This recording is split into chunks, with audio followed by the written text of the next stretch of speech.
નમસ્કાર દર્શક મિત્રો, આપ જોઈ રહ્યા છો Banas crime 24 news Gujarati channel. હવે જોઈએ આજના મુખ્ય સમાચાર। ડીસા રાધનપુર હાઈવે પર ટ્રેલરમાં આગ લાગતા અફડાતફડી મચી।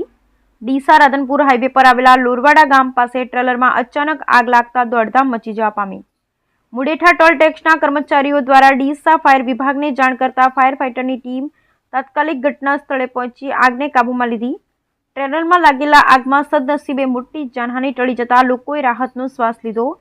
ટ્રેલરમાં આગ લાગવાથી નેશનલ હાઈવે રોડ પર ચાલતા વાહન ચાલકોના જીવ પણ તળિયે ચોંટ્યા। ટ્રેલરમાં આગ લાગતા લોકોના ટોળેટોળા ઘટના સ્થળે ઉમટી પડ્યા। ટ્રેલરનું કેબિન બળીને ખાખ થઈ જતા ટ્રેલર માલિકને થયું મોટું નુકસાન। આગ લાગવાનું કારણ અકબંધ। Bureau report Haresh Thakkar.